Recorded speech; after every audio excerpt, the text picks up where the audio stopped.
তো এই সিফেয়ারের মধ্যে এটা ছিল একটা ওল্ড ইংলিশ পোয়েম। এখানে যে স্পিকার সে নিজেকে সেলর হিসেবে দাবি করে অথবা বলে যে আমি একজন নাবিক, এবং সমুদ্রের জীবনের যে কঠোরতা বা কঠিনতা সেটা নিয়ে সে এখানে কথাবার্তা বলে।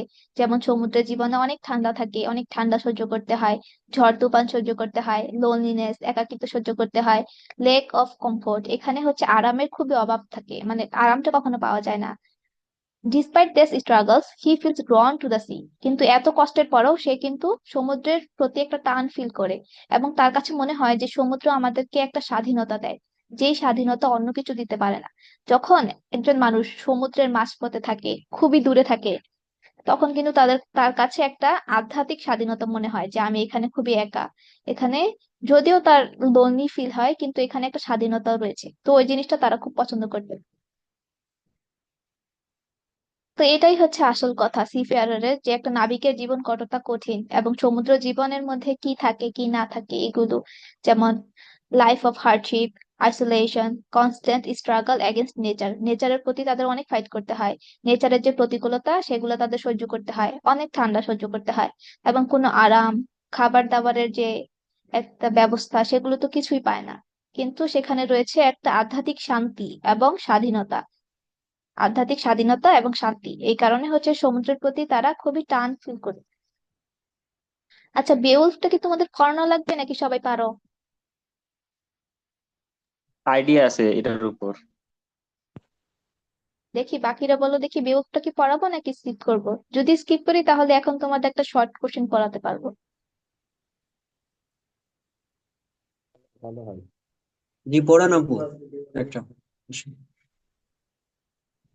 পড়াবো, আচ্ছা। বেউলফ এটার একটা বাংলা সামারি আছে, এটা যদি তোমাদের দিয়ে দিই পড়লেও পারবা, কিন্তু আমি ছোট করে বলে দেই। এই বেউলফের মধ্যে মোট তিনটা ফাইট হবে। তিনটা ফাইট হচ্ছে, একটা মনস্টারের সাথে, মনস্টারের মায়ের সাথে, আর একটা হচ্ছে ড্রাগনের সাথে। লাস্টে সে যখন মারা যাবে, ড্রাগনের হাতে সে মারা যায়। তো এখন আমরা প্রথমে বলবো যে, আচ্ছা আমি তোমাদের কোশ্চেন করি, বলো দেখি এই বেওলফের মাতৃভূমি কই ছিল? বেওলফের দেশের নামটা কি ছিল? Denmark maybe. হয় নাই। বেওলফটা ছিল হচ্ছে, ওর বেওলফের বাসাটা ছিল তার গিটল্যান্ডে। গিটল্যান্ডে ছিল বেওলফের বাসা। আর ডেনমার্কটা ছিল হচ্ছে একটা ও, রাজার দেশ। তো বেওলফ ও যেহেতু আচ্ছা, খুবই, যেখানে যায় আর কি বিয়ল।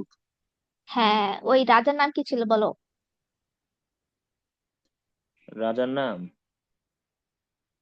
আহ, রাজার নাম গদরাত নাকি একটা যেন ছিল। কিং হ্রদগার। ইয়ার কিং রদগার, হ্রদ, রদগার, ইয়েস রদগার। হ্যাঁ হ্যাঁ। তো এই যে কিং হ্রদগার ছিল হচ্ছে রাজার নাম। তো তার দেশ ছিল হচ্ছে ডেনমার্কে। তো ওইখানে হচ্ছে বেওলফ যায় তাকে হেল্প করার জন্য, কারণ ওইখানে একটা মনস্টার ছিল, ওই মনস্টারের নাম ছিল হচ্ছে গ্রেন্ডেল। ওই গ্র্যান্ডের। মনস্টারের সাথে ফাইট করতে সে যায়। তারপর হচ্ছে মনস্টারকে সে ওখানে হারায়, বেওলফ মনস্টারকে হারায়। আচ্ছা, মনস্টারকে কিভাবে হারায় জানো? ওই যে তুইলা আসার মারে। না, মনস্টারের সাথে ফাইট করার সময় মনস্টারের একটা হাত ভেঙে দেয়। তারপর হচ্ছে মনস্টার এটা দেখে দৌড়ে পালিয়ে চলে যায়, পালিয়ে চলে যায়, এবং সে তখন কান্না করতে করতে মরে যায় মনস্টারটা। কি একটা ও আচ্ছা, মনস্টার এগুলো! হাতটা কাইটার কি ঝুলে রাখে মনে হয় ইয়ার মধ্যে। ঝুলায় রাখে নাকি জানি না, বাট হাতটা কাটা দেয়। এখন হাত হুম। কাটা দেওয়ার পরেই হচ্ছে মনস্টারটা মরে যায়। তো যেহেতু ওই মনস্টার মরছে, এখন মনস্টারের মা আসছে যে তুমি আমার ছেলেকে কেন মারছো। এখন মনস্টারের মায়ের সাথে সে ফাইট করবে, বেউল, বুঝছো? মনস্টারের মায়ের সাথে যখন ফাইট করে, তখন মনস্টারকে, মনস্টারের মাকে সে হচ্ছে একটা জাদুকরি তরবারি দিয়ে মারে। একটা হচ্ছে ম্যাজিক্যাল সোয়ার্ড ছিল তখন, সেটা দিয়ে হচ্ছে মনস্টারের মাকে মারে। কিন্তু মনস্টারটাকে কিন্তু মারছিল সে খালি হাতে, একদম মুক্ত হাতে সে মনস্টারটাকে মারছিল। কিন্তু মনস্টারের মাকে মারেছিল হচ্ছে একটা জাদুকরি তরবারি দিয়ে। আচ্ছা, মনস্টারের নাম কি ছিল? গ্রেন্ডেল। মনস্টারের নাম ছিল হচ্ছে গ্রেন্ডেল। তারপর 3 নম্বর যে ফাইট, আচ্ছা দেখো, এই যে ডেনমার্ক সে গেছে এই মনস্টারটাকে মারতে, মনস্টারের মাকে মারছে। তারপর কিন্তু তার নিজের দেশে ফিরে আসছে, মানে গিটল্যান্ডে ফিরে আসছে।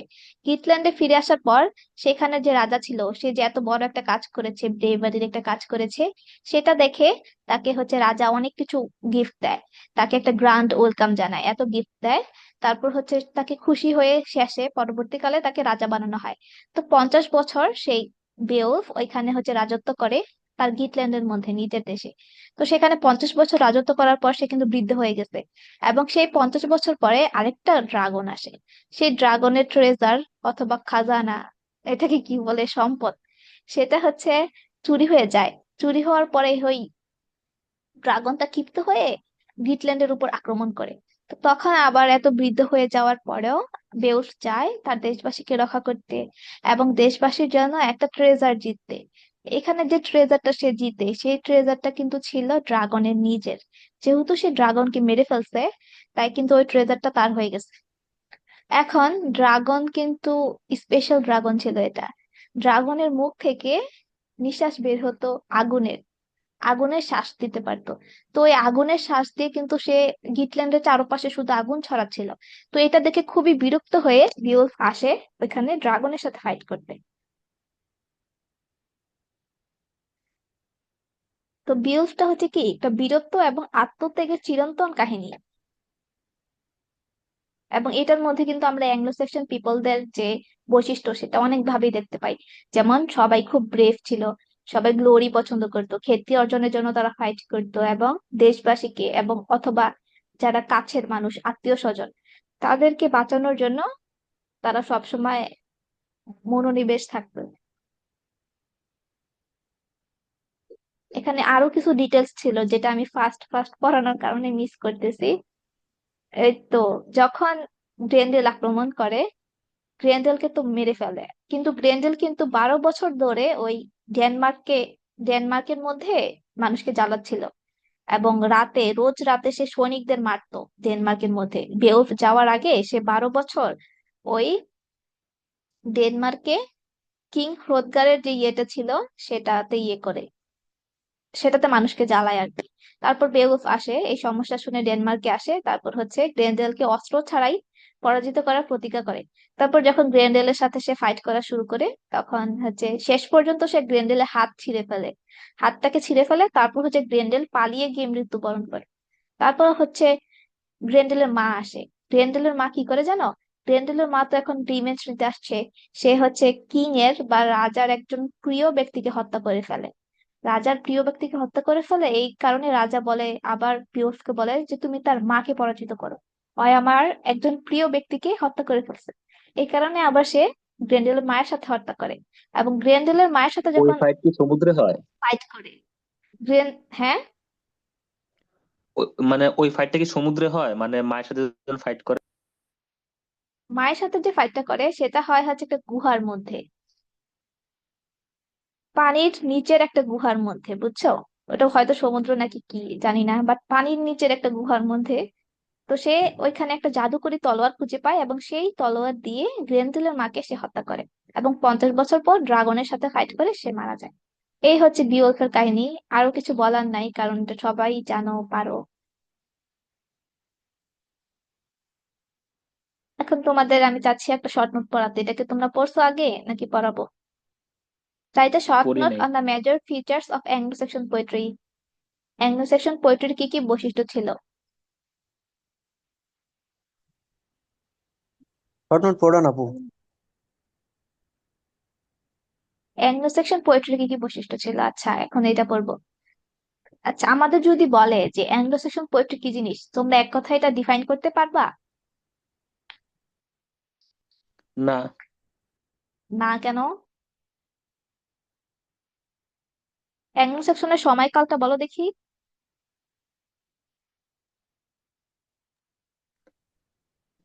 450 থেকে 450।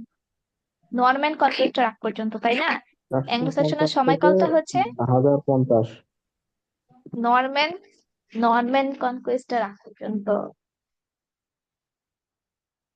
তো দেখো, ওই নরম্যান কনকোয়েস্টের আগ পর্যন্ত আমরা জানি যে অ্যাংলো সেকশন পিরিয়ডের মানুষরা শান্তিপূর্ণভাবে ইংল্যান্ডে বসবাস করছে, এবং তাদের ভাষাটা ছিল কি ওল্ড ইংলিশ ল্যাঙ্গুয়েজ।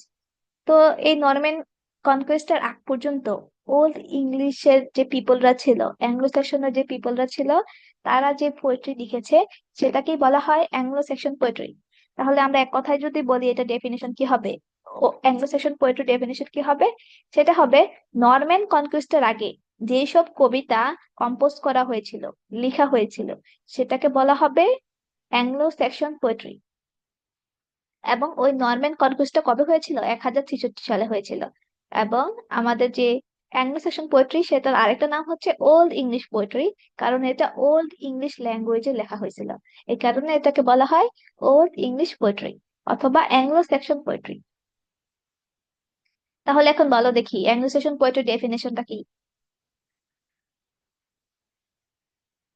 নরমান কনকুইস্টের আগে যেটা লেখা হয়েছে। হ্যাঁ, আর সেটা কোন ভাষায় লেখা হয়েছে? Old English. ওল্ড ইংলিশ ল্যাঙ্গুয়েজে। নরম্যান কনকোয়েস্টের আগ পর্যন্ত যেসব কবিতা কম্পোজ করা হয়েছে সেটাকে বলা হয় ওল্ড ইংলিশ পোয়েট্রি। তো প্রথম যে ফিচার সেটা হচ্ছে the use of caesura was very common. Caesura কি তোমরা জানো?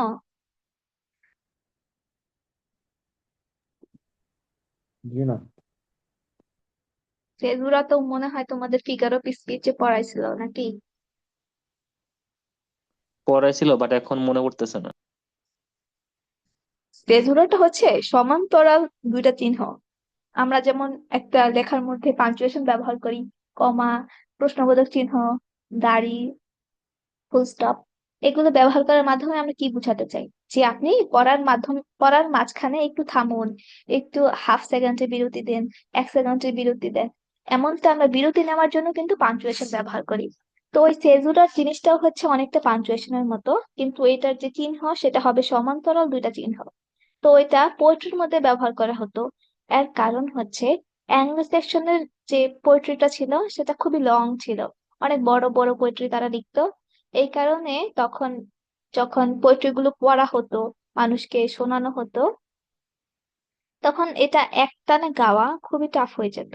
এই কারণে তারা সেজুরা ইউজ করতো, যাতে যে এই কবিতাটা গাবে বা গেয়ে শোনাবে সে যাতে একটু বিরতি নিতে পারে, একটু যাতে থামতে পারে।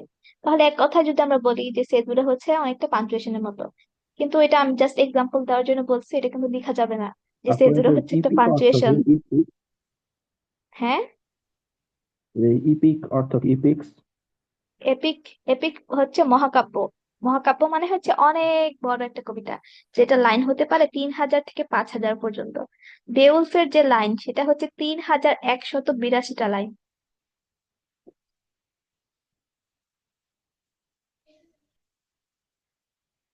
তো এখন সেজুরার কথা বলতেছিলাম যে সেজুরাটা ছিল খুবই কমন, সবাই কবিতার মধ্যে সেজুরা ইউজ করতো। The poetry of the Anglo Saxon was sung by scops. এবং যারা হচ্ছে অ্যাংলো সেকশনের কবিতাগুলোকে গাইতো তাদেরকে বলা হতো স্কুপ। স্কুপ আর হচ্ছে পোয়েট, এই দুইটা বলা যায় এক জিনিসই। যারা হচ্ছে কবিতা লিখতো তাদেরকে বলা হতো স্কুপ, কিন্তু যারা সেটা গাইতো তাকে বলা হতো, না না, যারা হচ্ছে কবিতা লিখতো তাদেরকে বলা হয় পোয়েট, এবং যারা গাইতো তাদেরকে বলা হয় স্কুপস। তাহলে অ্যাংলো সেকশন যে পোয়েট্রি সেটা গাইতো কারা? স্কুপসরা। The caesura allowed the scopes to breathe while reciting long and detailed poems and epics. তো এই সেজুরা ইউজ করার কারণে যারা হচ্ছে স্কুপস ছিল এবং এসব কবিতা গাইতো, তারা নিঃশ্বাস নিতে পারতো, মানে একটু সময়, একটু বিরতি নিতে পারতো। তো এখানে একটা পোয়েটিক ডিভাইস ব্যবহার করা হতো, সেটা হচ্ছে এলিটারেশন। এলিটারেশন কি বলো দেখি?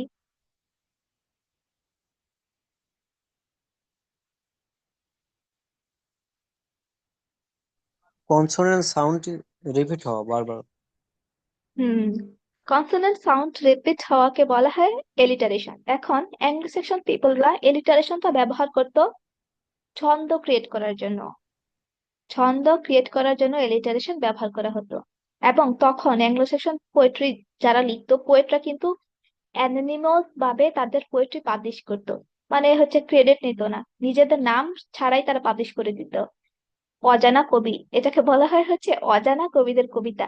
মানে একটা কবিতা আমরা ঠিকই পাইছি, সেটা সবাই পড়ছি, এনজয় করছি, বাট এটা কে লিখছে সেটা জানা যেত না, কারণ যে লিখছে সে তার নাম ছাড়া এটা পাবলিশ করতো।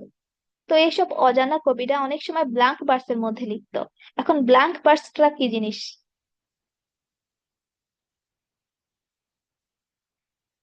ফিগার অফ স্পিচ পড়েন নাই আপনারা? ব্ল্যাঙ্ক ভার্স কি সেটা বলেন।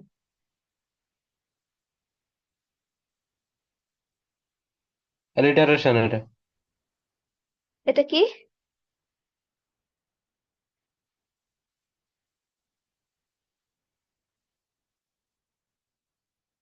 Blank verse. ব্ল্যাঙ্ক ভার্স মানে হচ্ছে ছন্দ ছাড়া লেখা। মানে আমরা তো জানি যে কবিতার মধ্যে অবশ্যই একটা ছন্দ থাকতে হয়, এক লাইনের সাথে আরেক লাইনের মিল থাকতে হয়। কিন্তু যেখানে কোনো ছন্দই থাকবে না সেটা হচ্ছে ব্ল্যাঙ্ক ভার্স। যেখানে কোনো ছন্দ থাকবে না সেটা হচ্ছে ব্ল্যাঙ্ক ভার্স। এবং সম্ভবত এই যে ব্ল্যাঙ্ক ভার্সের কবিতাগুলো সেটা লেখা হয় আয়াম্বিক পেন্থামিটারে। আয়াম্বিক পেন্থামিটারের যে লাইনগুলোর মধ্যে কোনো ছন্দ থাকবে না সেটা হচ্ছে ব্ল্যাঙ্ক ভার্স। তারপর হচ্ছে কেনিংস। এখানে হচ্ছে কেনিংস ব্যবহার করা হতো অ্যাংলো সেশন পোয়েট্রির মধ্যে। কেনিংস জিনিসটা হচ্ছে দুইটা ওয়ার্ডের একটা ফ্রেজ। দুইটা ওয়ার্ডের একটা ফ্রেজকে বলা হয় কেনিংস। তারপর হচ্ছে অ্যাংলো সেশন কবিতাগুলো অনেক সময় মোরাল লেসনের জন্য ব্যবহার করা হতো। যারা লিসেনার্স তাদেরকে একটা নৈতিক পাঠ দেওয়ার জন্য, একটা নৈতিকতা শেখানোর জন্য তারা অ্যাংলো সেকশন পোয়েম গুলো লিখতো। তারপর এইসব কবিতার মধ্যে আমরা একটা মেলানকলি অথবা এলিজিয়াক নোট পাইতাম। মেলানকলি বলতে কি, নোট অফ মেলানকলি মানে হচ্ছে বিষণ্ণতার একটা সুর আমরা এখানে দেখতে পাবো। বিষণ্ণতার সুর অথবা একটা এলিজিয়াক নোট এখানে দেখতে পাবো, মানে একটু স্যাড স্যাড পোয়েম তারা লিখতো। তারপর হচ্ছে blending of pagan and Christian elements was discernible. Discernible মানে হচ্ছে স্পষ্ট, এবং ব্লেন্ডিং বলতে তো তো আমরা জানি মিক্স করা, মিশ্রণ করা। তাহলে পেগান, পেগান হচ্ছে এখানে পৈত্তলিক। পেগান অ্যান্ড ক্রিশ্চিয়ান এলিমেন্ট, পৈত্তলিক এবং খ্রিস্টান উপাদানের মিশ্রণটা ছিল এখানে খুবই স্পষ্ট। এই প্যাগান আর ক্রিশ্চিয়ান এই দুইটা ছিল হচ্ছে দুই ধরনের ধর্ম, বুঝছো? এই দুই ধরনের ধর্মের যে উপাদানগুলো, দুই ধরনের ধর্মের যে বিশ্বাসগুলো, এটা একসাথে মিশ্রিত করে এখানে কবিতা লেখা হতো। এবং এই যে মিশ্রণটা এটা খুবই স্পষ্ট ছিল। এটা কবিতা পড়ার সময় সবাই বুঝতে পারতো যে এখানে প্যাগান আর ক্রিশ্চিয়ান এলিমেন্ট একসাথে মিক্স করা হয়েছে। তারপর হচ্ছে scopes or poets were particularly fond of describing the same person or object with varied phrases. যারা স্কুপ এবং পোয়েট ছিল তারা হচ্ছে একই জিনিস, একই মানুষকে বিভিন্ন ধরনের ফ্রেজের মাধ্যমে ব্যাখ্যা করতে পছন্দ করত, বর্ণনা করতে পছন্দ করত। এখন আপনারা বলেন দেখি অ্যাংলো সেকশন পোয়েট্রির কয়েকটা ফিচারের কথা, এখানে কি কি ব্যবহার করা হতো?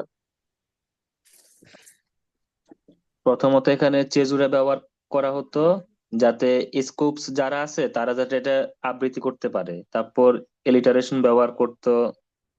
তারপর এই যে ওই এখানে কি পেগান আর খ্রিস্টান ধর্মের একটা মিশ্রণ ব্যবহার করতো কবিতার মধ্যে। তারপর অনেক সময় ব্ল্যাঙ্ক ভার্সেও লেখা হতো। হ্যাঁ, ব্ল্যাঙ্ক ভার্স কি বলেন তো? ব্ল্যাঙ্ক ভার্স হচ্ছে ছন্দ ছাড়া লেখা। আয়াম্বিক পেন্টামিটারে ছন্দ ছাড়া লেখা। তারপর আর কি ব্যবহার করা হতো? তারপর এলিটারেশন ব্যবহার করা হতো। তারপর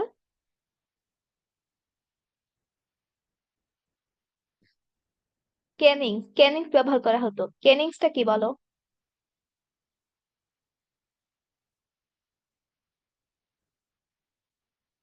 কেনিংসটা কি, কেনিং? এই যে দেখো কেনিং। ম্যাডাম আমি আমি বলবো ম্যাডাম। হ্যাঁ বলেন। সরি আমি পারি না, আপনি একটু বলে দেন। এতক্ষণ কি করছো? এতক্ষণ তুমি শোনো নাই? এতক্ষণ পড়াইছি না? আমি ক্লাসে ছিলাম, হ্যাঁ, সেকেন্ড এতক্ষণ ইয়ারের ক্লাস ক্লাস। থেকে, আপু আপনি একটু বলে দেন। এতক্ষণ ক্লাস থেকে আসছো পড়া দিতে, তাও পারো না? মানে মাঝখানে জয়েন করছি তো এই জন্য আর কি। আরে এটা আপনাদের তাহমিদ ভাইয়া। বুঝতে পারছি কে আগে দেখাই। কেনিংসটা ও হচ্ছে আচ্ছা, ভাই দুইটা। আমাদের সাথে মজা করতেছে। হ্যাঁ। আরে মানে ভাইয়ের ক্লাসে আমরা ডিস্টার্ব করবো দেখেন। এখন আসছে বিদায় দিতে, আমাদের ছুটি দিতে আসছে। এখন কেনিংসটা হচ্ছে হ্যাঁ, দুইটা ওয়ার্ডের একটা ফ্রেজ। এগুলা ব্যবহার করা হতো যাতে কবিতাগুলোকে আরো সুন্দর করা যায়, আরো মাধুর্যতা বাড়ানো যায়, এই কারণে কেনিংস ব্যবহার করা হতো। তারপর বলো দেখি, দ্য নোট অফ মেলানকলি এই জিনিসটা কি?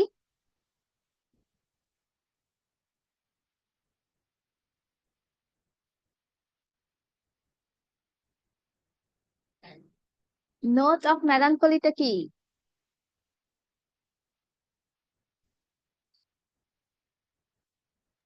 এই যে শোকের ইয়া লিখতো আর কি।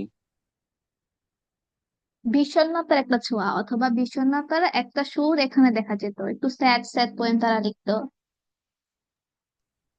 Sad song. হুম। তারপর বলো দেখি, এখানে যে পোয়েটরা ব্ল্যাঙ্ক ভার্সে লিখতো তারা কেমন পোয়েট ছিল? তারা কি নিজেদের নাম সহ পোস্ট করতো নাকি করতো না? নাম ছাড়া ইয়ে করতো আর কি, পাবলিশ করতো।